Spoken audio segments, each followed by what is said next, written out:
Morning, it's Picken, CEO and founder of Wealthe, Migrate. And Brendon and I, we've actually had a lovely weekend. We've been good friends for more than 12 years now. And so this is a chilled weekend. We're not in our suits. Yeah. But what I wanted to do is, for this weekly Wealth Insight, Brendon gets to deal with some of the most successful people in the world. To invest with him, you need a minimum of $250,000. Many people are investing $1 million plus.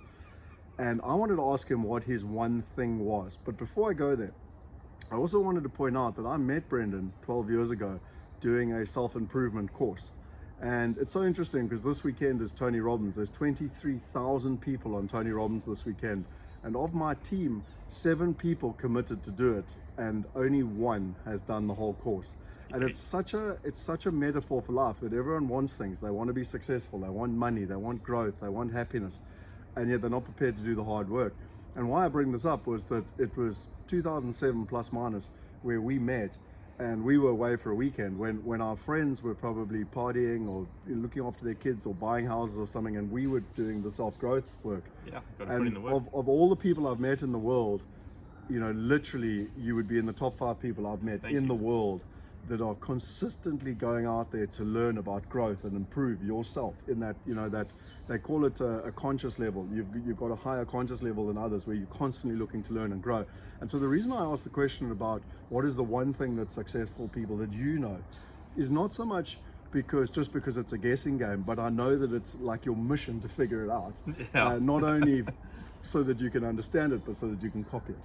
And that for me is a great gift you've got, and I'd love to share that with our community. Okay, cool. So one thing, trying to narrow it down to one thing has actually been quite difficult. Scott kind of prepped me on the boat yesterday to think about what I should say as the answer, and it was, well, is it one thing as a wealth creator, one thing in health, one thing as a South African maybe, and I couldn't really figure it out. But this morning I realized that there is actually one thing. And I think it's really about who you surround yourself with. The one thing is actually the people. So when you say we're seeking out, knowledge in order to make ourselves better and to make the world better and all the rest of that stuff, we're actually looking for people. And we're looking for people we can spend time with, people we can help, people that can mentor us. And sometimes we become the mentor and not the mentee.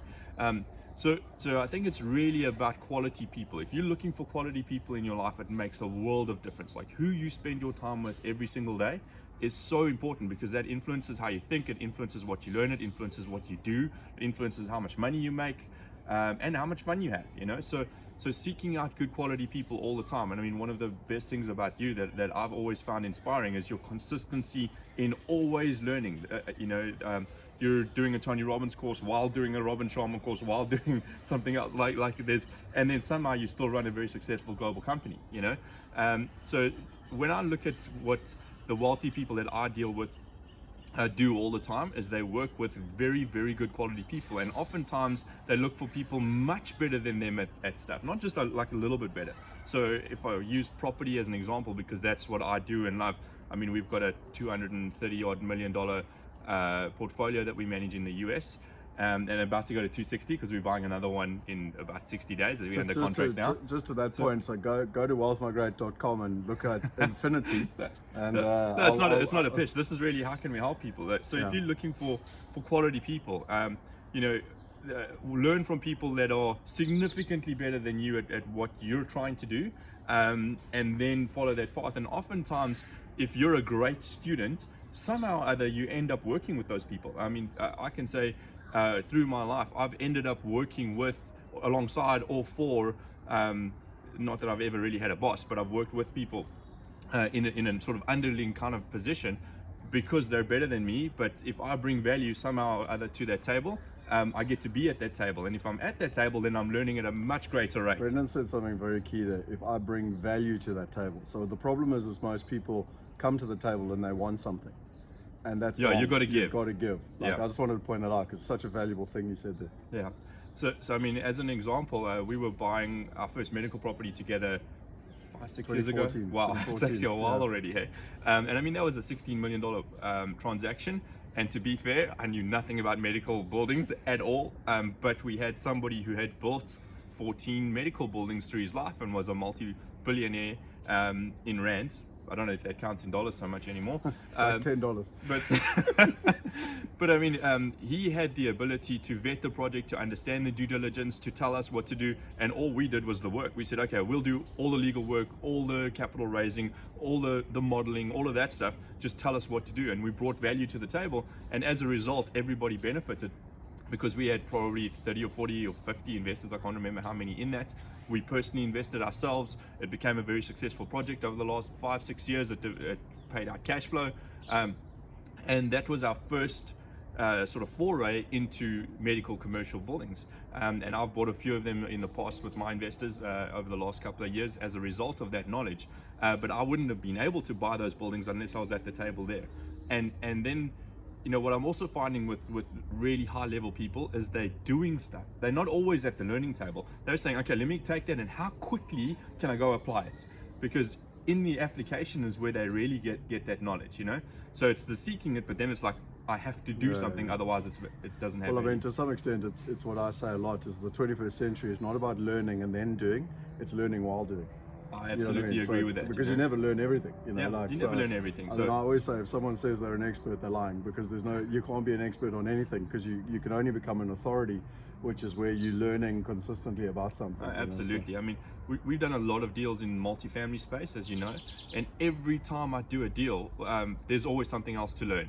Something else about management, something else about marketing, something else about being a little bit better, a little bit more efficient. There's always cash left on the table, and if we can be that little bit better than somebody else, I'll give you a great example.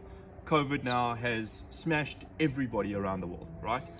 If you're in retail or hospitality, my heart goes out to you. It's tough and it's really hard to come up with great ideas to keep the business going. But bait, you know, fast bait is, as in you say in Afrikaans, just hold fast and you'll be okay.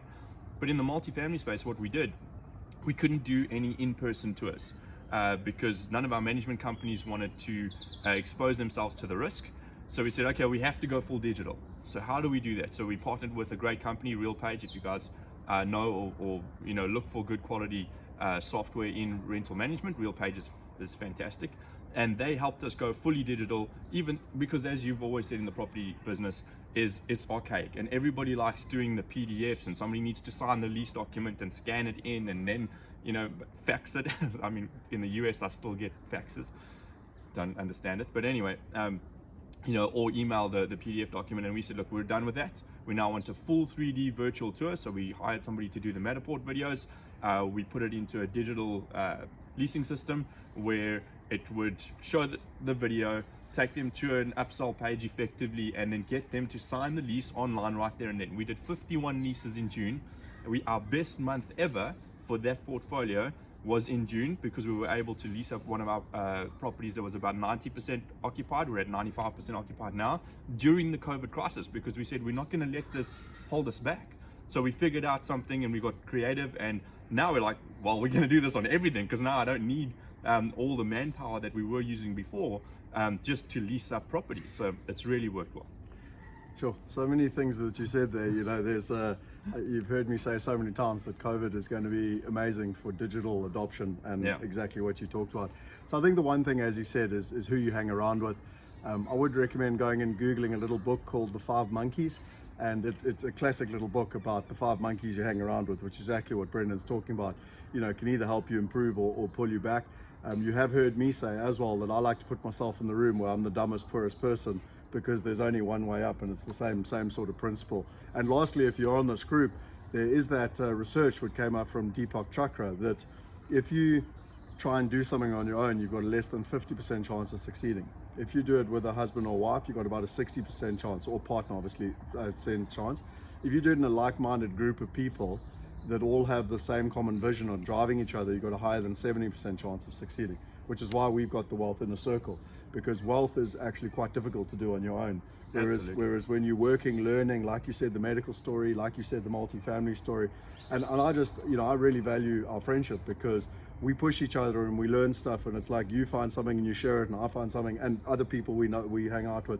And so what I think your little tidbit there to people is so valuable. I really, really thank you for it, because I think a lot of people nowadays, you know, they know they've got to go and get a mentor or something, but they don't know how to. And again, coming back to COVID, the world's digital.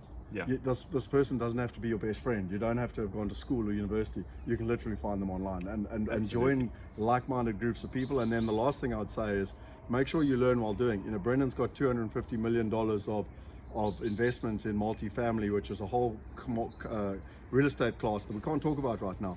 But you could invest with Brendon and you could learn while doing. And that's a classic example of what we're talking about. Yeah, exactly that. I'm very fortunate in the partners that we have in our company now, in Infinity.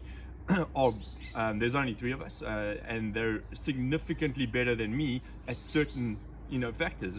Jared, for example, has built 9,000 residential units in Johannesburg. I mean, the level of detail and experience he brings to the table as a developer and a deal maker are phenomenal. And then we've got Kevin on the other hand, who's built a personal development network of over 70,000 people over the last 20 years. So he brings a level of salesmanship, of relationship building and networking that I've never seen in anybody else in the history of my life.